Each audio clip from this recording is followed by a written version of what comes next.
La versión de MJ Bassett en la dirección y Tasha Huo en el guión por fin ve la luz con Matilda Lutz como Red Sonja, acompañada de otros actores de, bastante buen calibre. Hay que decir que esta Red Sonja, esta versión de 2025, se estrenó en cines de forma muy limitada, de acuerdo, a mediados de agosto. Si no recuerdo mal, el 15 de agosto. Pero pronto pasó a digital a finales de mes y por eso es que he podido verla y por eso os traigo mi opinión, con no spoilers, pero sí un análisis bastante bien detallado. Antes de comenzar con mi crítica, recordad dejaos un like, suscribíos y activar la campanita para no perderos nada de lo que subo. Ahora sí, hablemos de Red Sonja 2025.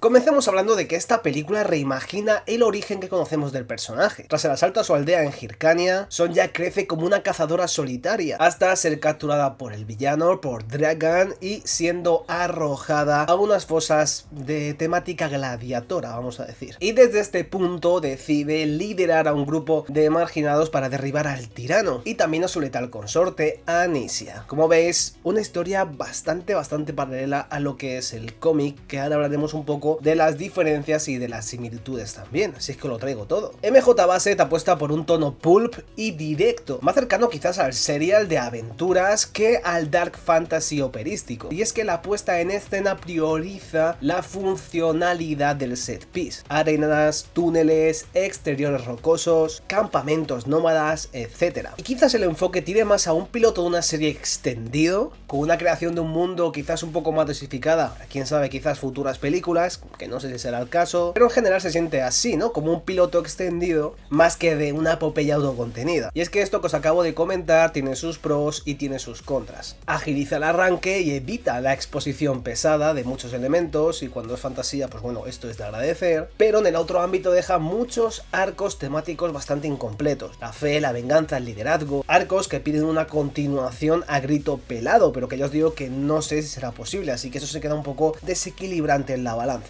Y ahora vayamos a hablar del guión de Huo, que se condensa en tres ejes principales. En primer lugar, la supervivencia y agencia, y es que Sonja rehúsa la victimización y redefine su código en la arena, porque la película hace muy bien a la hora de construir ese personaje, y es que la cinta evita convertir la violencia de su pasado en algo de exploitation, digamos. En segundo lugar, tenemos el poder y el mito. Por un lado tenemos a Dragan, que empuña un libro o artefacto o algo así, objeto eso sí, que es de origen harkiano y que le concede un poder destructivo. Y luego Sonja es la contramítica pura. El poder es una responsabilidad y une comunidades. Y para terminar, la hermandad femenina rota. Y es que la relación con Dark Anicia es el conflicto emocional más jugoso de la película, aunque por otro punto tampoco es que exprima muy bien todo ese potencial trágico. Pero bueno, la estructura de la película también es muy facilona y muy clara: la captura de Sonja, la etapa en la arena como gladiadora, la fuga con los prisioneros y lógicamente el asalto final. Y pese a su estructura un poquito más ágil, podríamos decir, ¿no? Sí que es cierto que el primer acto y el tercero están un poquito más desequilibrados, digamos, y el que más me ha gustado a mí es el segundo, que tiene un ritmo súper alto, que la verdad es la parte más guay de la película. Y pese a que el tercer acto creo que baja un poquito el nivel mostrado en la media hora anterior, por así decirlo, he de decir que el clímax combina bastante bien lo que es el asedio, el duelo y la resolución mágica, ¿no?, del conflicto, pero todo está empañado por unos VFX, la verdad, deja mucho que desear en muchos aspectos. Y ojo, que yo entiendo que es una película con poco presupuesto, pero hay algunas partes que de verdad yo no sé qué estaba viendo. Pero vayamos con los personajes y con los actores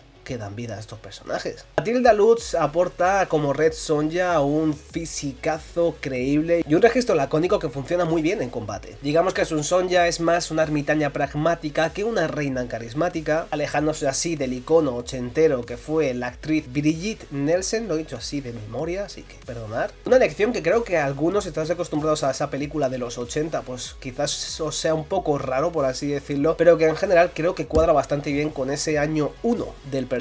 Por otro lado tenemos a Robert Sheehan, que se luce como villano bastante histriónico, con un poco de toque cómico que está bastante bien controlado, ¿de acuerdo? No es un villano así, pues bueno, digamos perro flauta, ya me entendéis. Entonces los toques de comedia están bastante bien elegidos y no es una comedia como tal, es una comedia bastante, no sé, facilona y que entra bastante bien, pero creo que roba bastantes escenas en el buen sentido de la palabra y le da bastante color a este antagonista que, si fuera por el guión y por otro actor un poquito más plano, pues bueno, digamos que sería un villano al uso, pero creo que le le da un toque bastante chulo. Y por último tenemos a Wallis Day, que dota a Anicia de presencia, y aunque su arco pide más metraje para así calar bien en el espectador, no lo hemos tenido, pero aún así lo defiende bastante bien. Hablemos de mis partes favoritas de la película, y es que las secuencias en la arena, en el círculo de gladiadores, para mí es lo mejor del apartado más físico, cámara a altura del cuerpo, cortes limpios, buen aprovechamiento de todos los extras y unas bestias, la verdad que bastante chulas. Pero cuando entra la criatura VFX y la magia del artefacto Hairkiano, creo que el acabado digital se resiente bastante y baja muchísimo la inmersión en este mundo planteado. Digamos que es una producción que luce bien en lo práctico, pero bastante discreta, ¿no? Suspensa en el CGI, vamos a ser un poquito buenos. Pero vayamos a la fidelidad al material original, que a lo mejor a algunos os interesa. Digamos que se respeta el espíritu de Sword and Sorcery,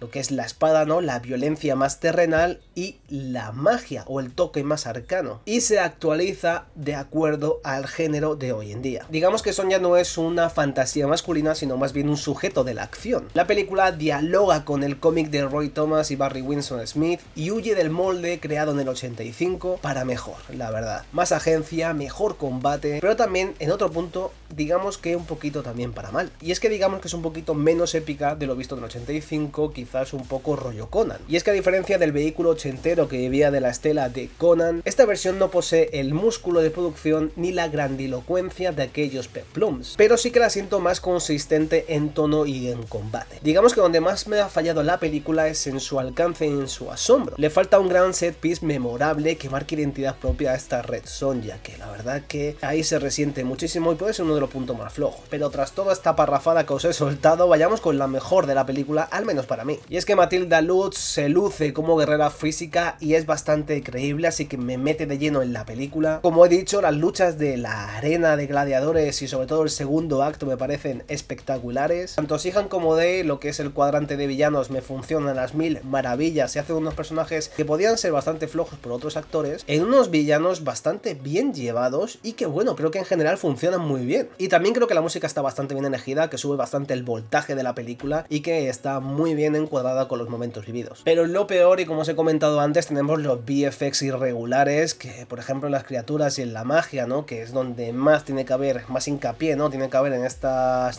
criaturas para meternos un poco más de lleno. Ahí es donde más falla, la verdad. Entonces rompe bastante la inmersión que sí que estaba haciendo bien anteriormente. También los arcos temáticos se quedan a media cocción y no terminan de carburar lo suficiente como para mostrar algún tipo de empatía por parte del espectador. Y en general la falta de una gran secuencia icónica, ¿no? Que dé que hablar de esta Red Sonja. Pero en conclusión, digamos que Red Sonja del 2025 es una aventura pulp bastante disfrutable, con músculo físico, villanos sabrosones, una protagonista que funciona, pero que está muy lastrada por un CGI bastante justillo. Y ya un poco en el tema del guión, digamos que las ambiciones dramáticas han quedado ahí a medio camino. Si vienes por espada, magia, fango, criaturas y cosas así, la película cumple, pero si esperas la gran resurrección del mito, la gran resurrección de esta heroína, se queda un hachazo de distancia. Tenía que decirlo. Pero bueno, hasta aquí el vídeo de hoy. Cinéfilos, os ha gustado, pues un like, si no, pues un dislike. Recordad suscribiros, activar la campanita y recordad que nos vemos en próximos vídeos aquí en No Solo Cine. ¡Chao!